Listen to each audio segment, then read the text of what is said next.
The U.S. intervention of the Philippines.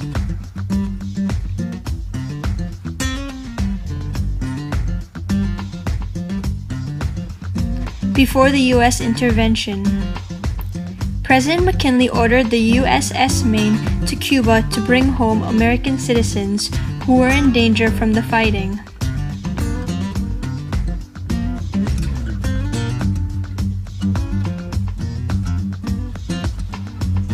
On February 15, 1898, the Spanish bombed the USS Maine in Havana Harbor, Cuba. Around 260 men were killed. American newspapers claimed that the Spanish intentionally blew up the ship. The journal's headline read, "The warship Maine was split in two by an enemy's secret infernal machine." On April 11, McKinley asked Congress for authority to use force against Spain.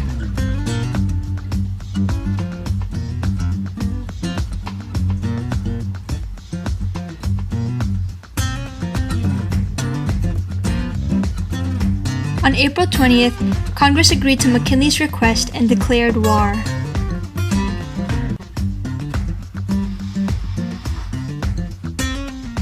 The U.S. intervention.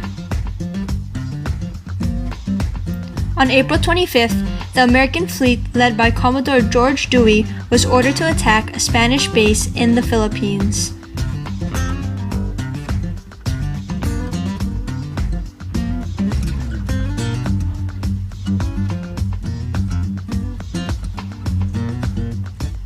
On April 31st at 5:41 a.m., Dewey gave the order to attack the Spanish fleet at Manila, the capital of the Philippines. Within 7 hours of fighting, the whole Spanish fleet was destroyed. Americans wanted to invade the Philippines, but they lacked the manpower needed.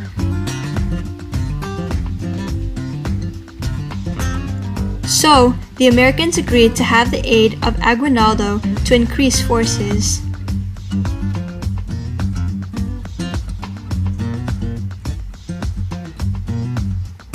In return, America promised to Aguinaldo that they would grant Philippines its independence.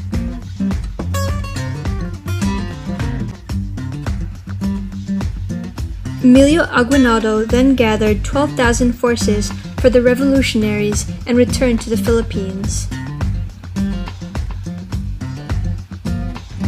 On June 12, 1898, the Philippines was finally independent of Spain. A quick look on Aguinaldo. Aguinaldo was born on March 22, 1869 in Coit, Cavite, Philippines.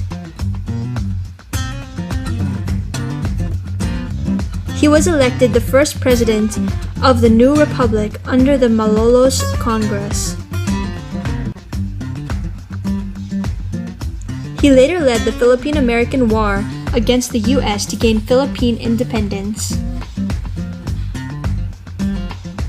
He died on February 6, 1964 of a heart attack in Quezon City, Philippines. Why the U.S. wanted to invade. They wanted to have a naval base in the South Pacific.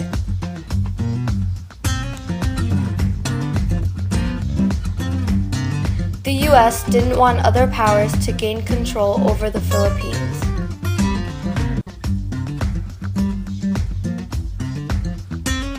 The U.S.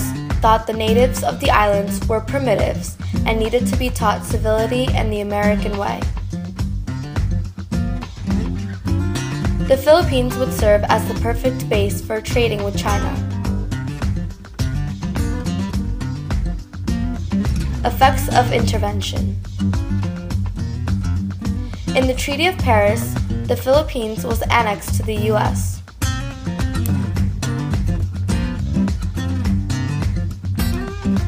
The Treaty of Paris gave the U.S. no control over Cuba. Spain ceded the Philippines and the U.S. bought it for $20 million. In 1902, an American civil government took over administration of the Philippines, and the 3-year Philippine insurrection was declared to be at an end.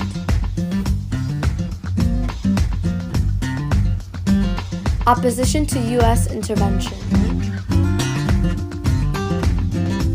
The Philippine-American War began on February 4, 1899, and ended on July 4, 1902. However, fighting still continued on several islands afterwards.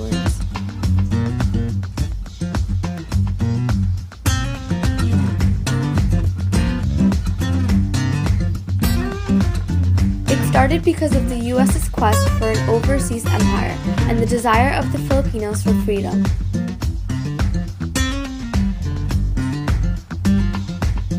After the Spanish-American War, the American government decided to keep the Philippines as an American colony and denied them independence.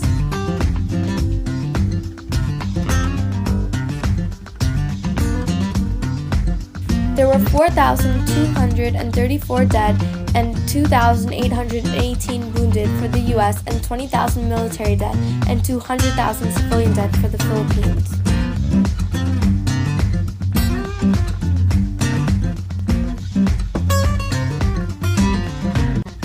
Anti-imperialists were generally against the U.S. intervention.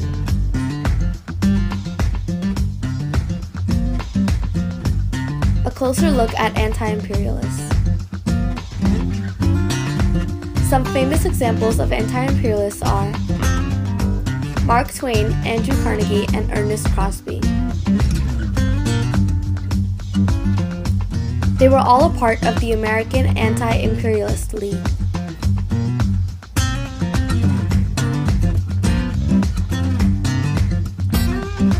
Anti-imperialist movements claimed that the United States had become a colonial power by replacing Spain as the colonial power in the Philippines. Some opposed the annexation on racist grounds.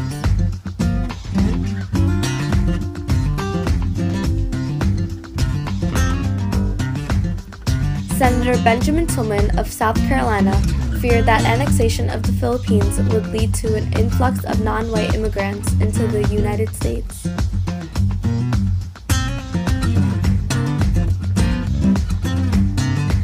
Mark Twain used the press to his advantage and said that the annexation of the Philippines went against American democracy because the U.S. government was not allowing the Filipino people to choose their own destiny.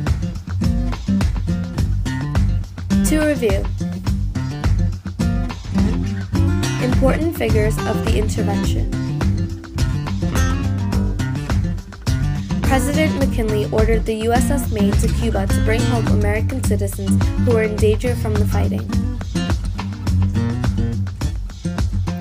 Commodore George Dewey gave command to fire onto the Spanish fleet at Manila on April 31st at 5:41 a.m. Emilio Aguinaldo, elected first president of the new republic under the Malolos Congress, later led the Philippine-American War against the U.S. to gain Philippine independence. Reasons for intervention. They wanted to have a naval base in the South Pacific. The U.S. didn't want other powers to gain control over the island.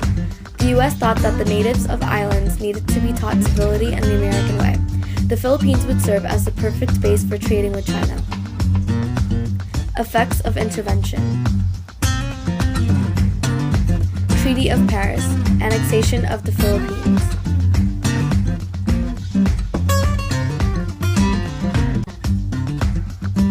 Opposition to intervention. Philippine-American War. A war between the United States and Filipino revolutionaries from 1899 to 1902 that may be seen as a continuation of the Philippine Revolution. Anti-imperialists claimed that the United States had become a colonial power by replacing Spain as the colonial power in the Philippines. Thank you for watching. This part of the presentation was brought to you by Radhika Patel and Rafaela Ren. Created using Powtoon.